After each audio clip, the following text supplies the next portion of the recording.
Hey everybody, welcome to another unboxing with Brento. Today we got a smallish lot from eBay. It wasn't really as heavy on horror movies as normal, but I'm going to go ahead and share it with you anyway because I had a few items that I was looking for, and once again, really cheap. Oh yeah, right off the top I see some goodies. Okay, here we go. Creepshow 2, one of my favorites. Awesome. One of my all-time favorites. I say that a lot, but I mean, hey, you know, that's just my genuine reaction when I see some of these films that just sort of take me back. And this is one of those. It's the unrated version of Bride of Reanimator.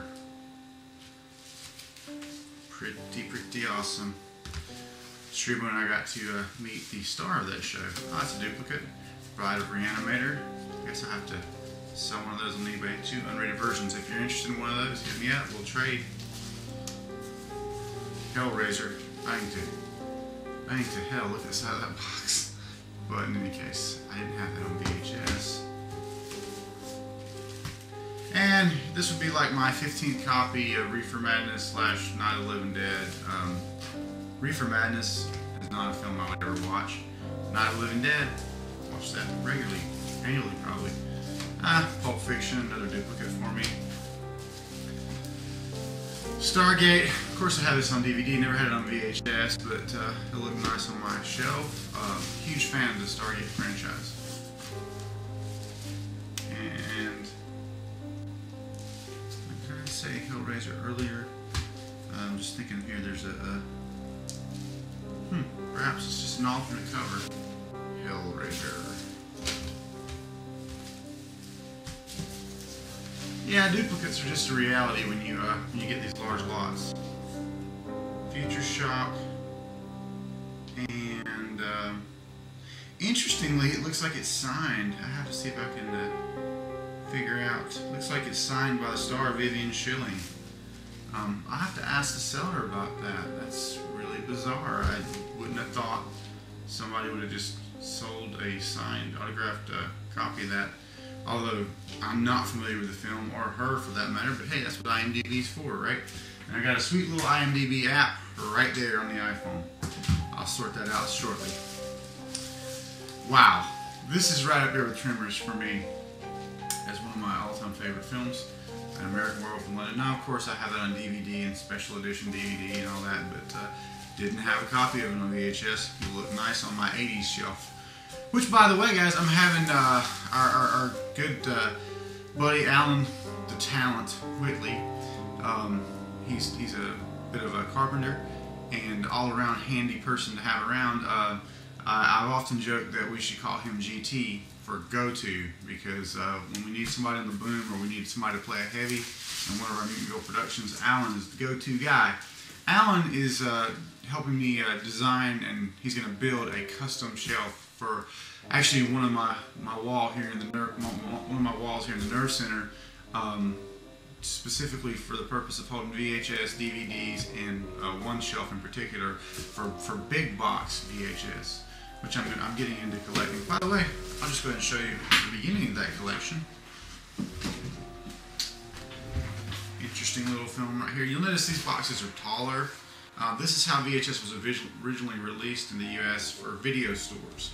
Not so much the consumer market, but video stores. So they're big boxes, and sometimes they have just killer art. And in point of fact, this was the first VHS, the first film ever released on VHS for the US in big box format. It's a lot more common in Europe, but they open up like a book, and usually there's information here. And I just think they're neat items to have. You know, I'm going to add this right now to the little display area right there. I think I have just won a copy in big box formats of Revenge of the Ninja for 49 cents, which would be my best buy on VHS. That's Red Dawn right there. Of course, I just showed you in the recent unboxing where I got a 2-disc special edition of the DVD for like $9 at the movie gallery that's closing. But yeah, interesting stuff. I'm really starting to appreciate big box format a lot more. Thanks in large part to slasherindex.com. If you're into horror films or VHS collecting, big box collecting, you should know about that site. They have a YouTube channel as well, but yeah, just check out the site and you can find all Paul's various YouTube vlogs, if you will. King of Ants. Never saw that film. Children? No. Well, I'm not reading. It is early, guys. It's like 5. I apologize if you hear roosters crowing or whatever. This is a Godzilla film. Yeah. Ghidorah, the three-headed monster. And Hellraiser Hellbound. Now I actually think it's Hellraiser 3 that our good buddy Jamie McRoberts is in as an extra. Yeah.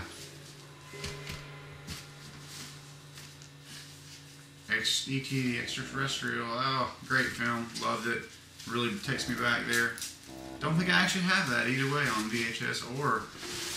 Here's another repeat for me. Star Trek Insurrection. I actually liked all the Star Trek films, so that's it for this episode of this volume of Unboxing with Brento. I'll talk for a second about some of the stuff you see back here. These, of course, just my masks and props and whatnot collected at the recent Horror Hound weekend trip that we had.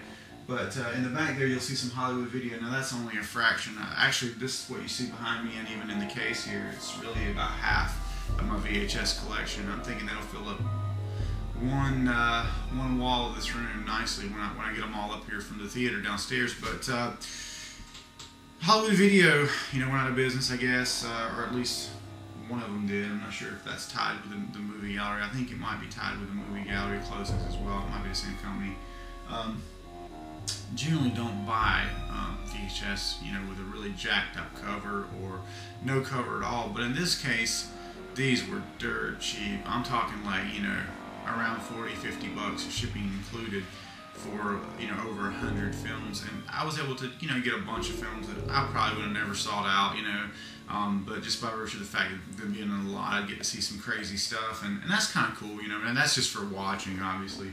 As a display item, it's completely worthless, but, having them on a shelf will make it a lot easier. I guess because of the way they've chosen to label them, which is a generic Hollywood Video label, I'll have to come up with some sort of database, I don't know, on my computer to figure out what I've actually got and get through. But I mean, it's my goal to eventually, if either watch all of these films or find a downloadable version somewhere on Netflix or whatever, if it happens to be. But I really want to consume all this awesome, largely 80s horror content. So, if you will, that's the plan. But yeah, so add a few more stacks here to the area, and I'll be getting back to you. Actually, just made some other pretty sweet purchases on eBay, and so you'll be hearing about those very, very soon. And I'll be back with you guys for the next episode of Unboxing with Brento next time. Thanks for watching.